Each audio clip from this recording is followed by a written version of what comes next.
bejanamu yang kosong pada penebus, wahai kawan yang lesu.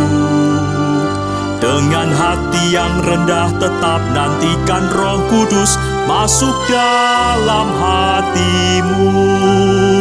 Roh Kudus terus meluap di hatimu, karena Tuhan berpesan, bawalah bejanamu. Roh Kudus terus meluap di hatimu, pun dengan kuasanya.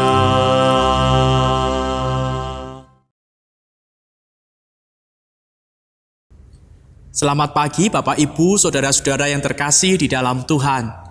Pagi ini sebelum kita memulai aktivitas kita, mari kita bersama-sama datang menghadap kepada Tuhan.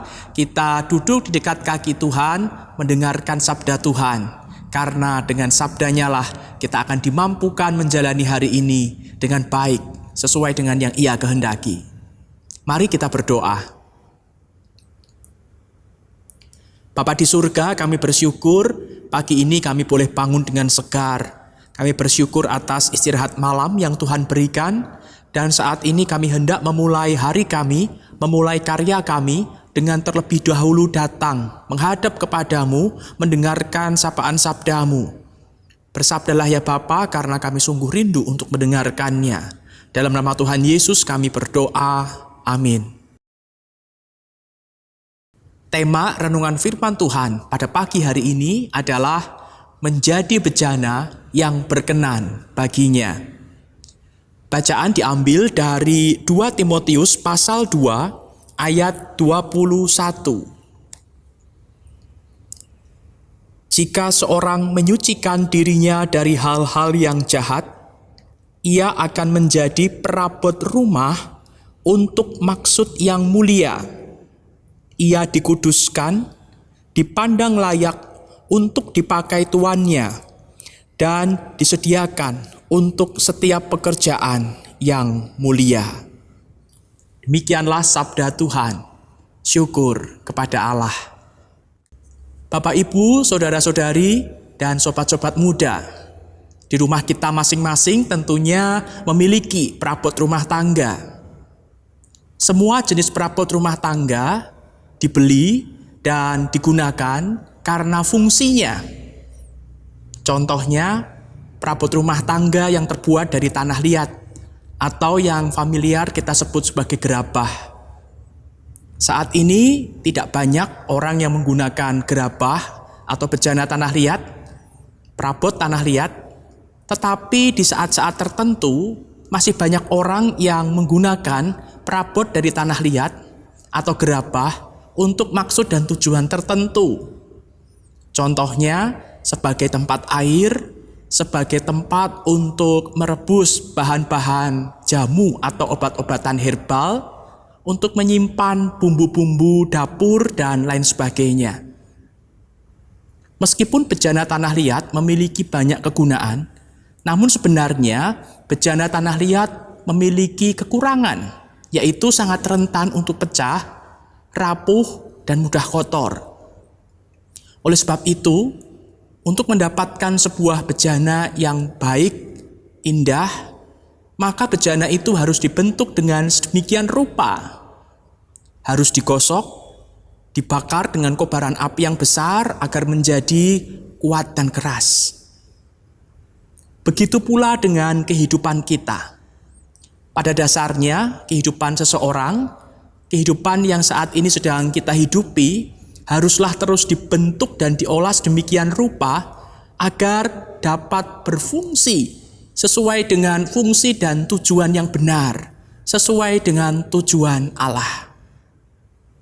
Dalam suratnya kepada Timotius, Rasul Paulus menggunakan gambaran beraneka ragam perabot di dalam sebuah rumah yang dimanfaatkan untuk berbagai tujuan. Selain itu, tujuan dari tiap perabot itu pastinya akan disesuaikan dengan keberadaannya. Secara tidak langsung, gambaran yang diberikan Paulus ini memperlihatkan kepada kita mengenai bagaimana keberadaan orang-orang yang ada di dalam dunia ini.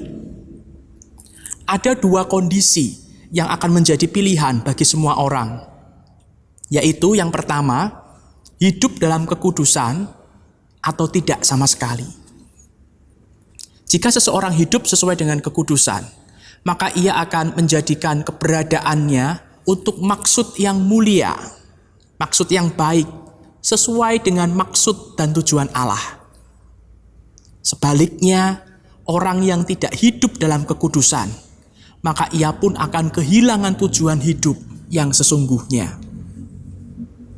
Sejatinya, kita sebagai orang percaya haruslah memilih tujuan hidup yang sesungguhnya, yaitu menjadikan keberadaan diri ini untuk maksud yang mulia.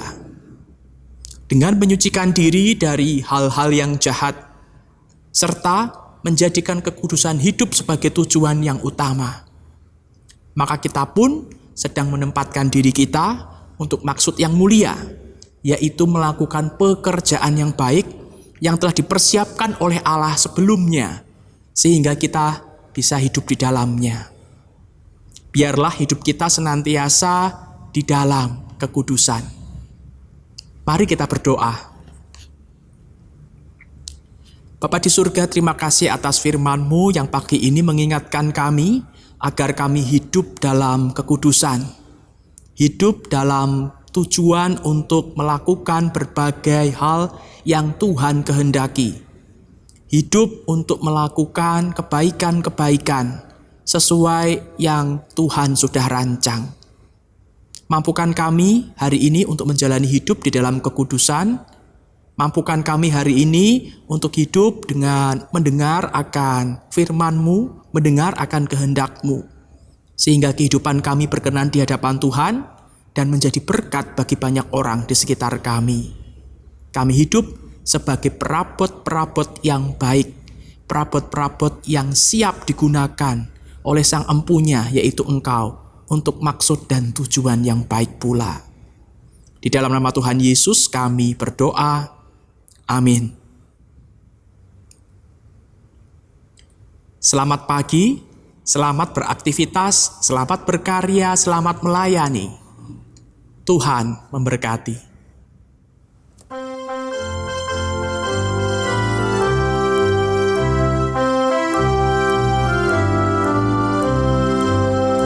Oh, anugerah ilahi pun mengalirlah terus, tak berubah kasih-Nya. Bejana-Mu kan terisi oleh kuasa Roh Kudus, ya dan amin janji-Nya. Roh Kudus terus meluap di hatimu, karena Tuhan berpesan, bawalah bejana-Mu. Roh Kudus terus meluap di hatimu, pun dengan kuasa-Nya.